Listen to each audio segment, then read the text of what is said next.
History teaches us that evil was defeated. That in 1945, the world stood at the edge of darkness and stepped back. We are told that tyranny collapsed, that freedom prevailed, and that humanity learned from its mistakes. But history is not as stable as we want to believe. It is shaped by fragile moments. In this story, one of those moments breaks. Imagine a world where the Axis powers were never defeated. A world where the war did not end with liberation, but with surrender. Where the flags of fascism were not torn down, but raised higher across continents. In this timeline, Berlin never fell. The war ended not with justice, but with silence. What followed was not peace. It was order enforced by fear. Europe was reshaped under authoritarian rule. Borders were rewritten, languages disappeared, education became indoctrination, media became propaganda, entire cultures were erased quietly. Not in chaos, but in systems designed to last generations. Resistance was crushed before it could organize. Memory itself became dangerous. Across Asia, brutal empires expanded under military control. Populations were exploited, displaced, and silenced. The world entered an age where power mattered more than truth, and obedience mattered more than life. Outside this new order, other nations watched in fear. Some chose isolation, others chose compromise. Few dared to resist. The planet became divided not by ideology, but by submission and survival. This is not a story about monsters. It is a story about what happens when humanity loses at the wrong moment. When the balance of history shifts just enough for darkness to solidify into structure. When the future is built not on freedom, but on control. This world should never have existed. But it almost did. And understanding how close we came may be the most important warning history ever left behind. The Axis victory did not come from a single miraculous event. It emerged from a sequence of decisions, delays, and missed opportunities that slowly bent history in another direction. In this timeline, the collapse of freedom was not sudden. It was gradual, and therefore far more dangerous. The first fracture appeared in Western Europe. After the fall of France in 1940, Britain stood alone. In our history, this moment became a symbol of resistance. But in this alternate world, resistance came too late. The German air campaign was not scattered or rushed. It was methodical. Radar stations were destroyed systematically. Aircraft factories were targeted relentlessly. Airfields were rendered unusable before repairs could be completed. The Royal Air Force fought bravely, but numbers and coordination mattered more than courage. Within months, Britain's air defenses were exhausted. Civilian casualties mounted, supply lines weakened, and the promise of meaningful support from allies never materialized.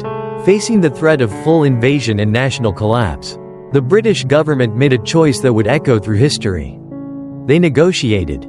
Britain's exit from the war did not look like surrender. It was framed as survival. But its impact was catastrophic. With the Western Front neutralized, Germany no longer had to divide its attention. Every resource, every division, every innovation could now be redirected eastward. That was when the second fracture occurred. Operation Barbarossa began earlier and with overwhelming force. Without pressure from the West and without sufficient aid from abroad, the Soviet Union faced a war it could not sustain. Cities fell one by one. Supply networks collapsed. The Red Army fractured under constant assault. What began as resistance turned into retreat, then into disintegration. By the end of the campaign, Eastern Europe was no longer contested territory. It was conquered space. Meanwhile, across the Pacific, Japan expanded unchecked. Without direct American intervention, its military campaigns accelerated. Entire regions were absorbed into an empire built on fear, exploitation, and silence. Local resistance movements were crushed before they could organize. The world watched, but did not act. The United States remained officially neutral. Without a direct attack to galvanize public opinion, America chose distance over involvement. It fortified its borders, strengthened its economy, and observed the collapse of the old world from across the ocean. This decision sealed the new global order. By the early 1940s, the Axis powers controlled the majority of Europe, vast regions of Asia, and critical global resources. There was no decisive final battle, no dramatic ending. The war faded into occupation. What replaced it was something far worse. A world where authoritarian rule was no longer temporary, but permanent. Where power was centralized, dissent criminalized, and history rewritten to legitimize victory. The Axis did not just win the war. They won the future. The end of the war did not bring peace. It brought permanence. Once the Axis powers secured control over Europe and large parts of Asia, their greatest challenge was no longer military resistance, but memory. Guns could silence armies, but ideas were harder to erase. To ensure their victory would last, the new rulers understood one essential truth: power must reshape culture. Not just borders. The first target was education. Schools were transformed into instruments of ideology. History was rewritten to present Axis dominance as inevitable and justified. Children were taught loyalty before empathy, obedience before curiosity. Entire generations grew up knowing only one version of the world, a world where freedom was portrayed as chaos, and authority as stability. Questioning was not discouraged, it was criminalized. Language itself began to change. Words associated with resistance disappeared from public use. Literature was censored, then replaced. Art became propaganda. Music became nationalistic. Independent thought survived only in whispers, passed quietly within families who still remembered a different past. For many, even memory became dangerous.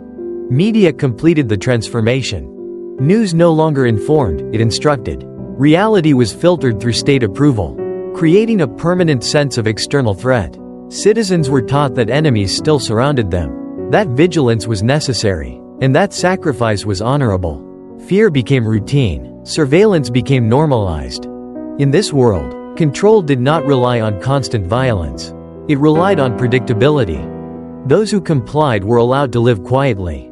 Those who did not vanished without explanation. Prisons existed, but so did labor programs, re-education facilities, and administrative disappearances. Punishment was rarely public. Uncertainty did the work more efficiently. Across Asia, imperial rule followed a similar logic but with harsher execution. Entire populations were reorganized to serve economic and military needs. Local identities were erased. Forced labor sustained massive infrastructure projects that symbolized power rather than progress. Resistance movements were crushed early, ensuring that rebellion never gained momentum. The world became stable, but only on the surface. Beneath that stability lived exhaustion. Creativity declined, innovation slowed, societies functioned, but they did not grow. Without dissent, mistakes went uncorrected. Without freedom, talent went unused. Progress became mechanical rather than human. Outside the Axis-controlled world, isolation replaced influence. The United States and a handful of neutral states watched from a distance, aware that intervention would mean global war on an unprecedented scale. Trade existed, but trust did not. Diplomacy became ritual rather than solution. The planet entered a long, frozen standoff, not between competing ideologies, but between domination and avoidance. For decades, this world endured. People were born into it. They lived entire lives without ever knowing what had been lost. To them, this was not tyranny, it was normality. And that was the most dangerous victory of all. Because a world that forgets freedom no longer knows how to fight for it. No system built on fear can remain perfect forever.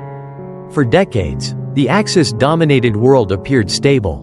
Borders were fixed, resistance was rare, control seemed absolute, but beneath the surface, the foundations were already eroding. The very tools used to enforce obedience slowly became instruments of collapse. The first cracks appeared through technology. As decades passed, information could no longer be contained as easily as before. New communication systems emerged, initially controlled, heavily monitored, and censored, but technology has a habit of slipping beyond its creators' intentions. Data moved faster than propaganda. Images traveled further than borders. Forbidden histories resurfaced in fragments, old photographs, banned books, leaked archives. At first, these discoveries were dismissed as lies. Then they became questions. Younger generations, raised on obedience but gifted with access to information, began to notice inconsistencies. Official history no longer aligned with evidence quietly circulating underground. The stories their grandparents whispered contradicted what schools taught. Memory, once suppressed, started to awaken. Resistance returned, not with weapons, but with awareness. Across Europe and Asia, underground networks formed. Artists embedded messages into music. Engineers built encrypted channels. Teachers quietly preserved forbidden knowledge. The regimes responded with tighter surveillance, harsher punishments, and stricter control, but the damage was done. Fear was no longer enough. Economically, the system began to strain. Authoritarian efficiency proved fragile over time. Without free innovation, progress slowed. Corruption flourished behind closed doors. Power concentrated, but competence declined. Infrastructure decayed. Inequality widened. The promise of order lost its credibility. The ruling elites noticed, but too late. Attempts at reform were seen as weakness. Attempts at repression fueled rebellion. Protests erupted in cities long considered loyal. Strikes paralyzed industries built on forced obedience. Military forces, once symbols of control, faced a generation no longer willing to comply. Outside powers watched carefully. The isolated world that had once avoided confrontation now faced an unstable giant. Alliances shifted. Economic pressure increased. Information warfare replaced silence. The Axis order, once unchallenged, now stood exposed, its crimes documented, its legitimacy questioned, its authority fractured. What followed was not a single revolution. It was collapse by exhaustion. Regimes fell one by one, not through heroic battles, but through systemic failure. Leaders vanished. Archives opened. Truth spilled out faster than it could be controlled. The world discovered the full scale of what had been hidden for generations. And with that discovery came a terrible realization. The cost of delayed freedom was far greater than the cost of war. This alternate world did not collapse because tyranny was weak. It collapsed because truth cannot be buried forever. And when it finally rises, it does not negotiate. This world did not fall because it lacked power. It fell because it lacked truth. The Axis-dominated timeline serves as a brutal reminder that history is not protected by morality, but by vigilance. Tyranny did not rise in this world through chaos alone. It rose through calculation, compromise, and silence, through moments when resistance felt too costly, when neutrality felt safer than courage, and when survival was chosen over principle. At first, the world told itself that order was better than destruction. That obedience was preferable to suffering. That stability, even under oppression, was better than uncertainty. And for a time, it seemed convincing. Cities stood. Borders remained fixed. Life continued. But life without freedom is not life. It is endurance. Generations were born into a reality where choice no longer existed. They learned not to question, not to remember, not to imagine alternatives. And in doing so, the world paid a price far greater than defeat in war. It lost the ability to recognize injustice while it was happening. The collapse, when it finally came, was not heroic. It was not clean. It was not immediate. It was slow, painful, and irreversible. Truth resurfaced not as a revelation, but as an accusation. Archives opened. Crimes were exposed. Entire societies were forced to confront what had been normalized for decades. And the realization was devastating. The cost of delayed freedom is always higher than the cost of resistance. This alternate history is not a fantasy designed to shock. It is a warning built from real possibilities. Every system shown here, propaganda, censorship, indoctrination, surveillance, has existed in our world. Every decision that allowed this timeline to unfold has been faced, in some form, by real nations. History does not collapse all at once. It erodes. It erodes when truth becomes negotiable. When fear replaces responsibility. When people convince themselves that someone else will resist. The most dangerous lie humanity ever tells itself is that it could never happen here. This world almost existed because enough people believed that lie. And that is why remembering matters. Not because the past deserves sympathy, but because the future demands awareness. The line between freedom and control is thinner than history books suggest. It is crossed not by monsters, but by ordinary decisions made under pressure. The world that should never have existed came frighteningly close to becoming real. And the only reason it did not is because, in our history, someone chose to resist before it was too late.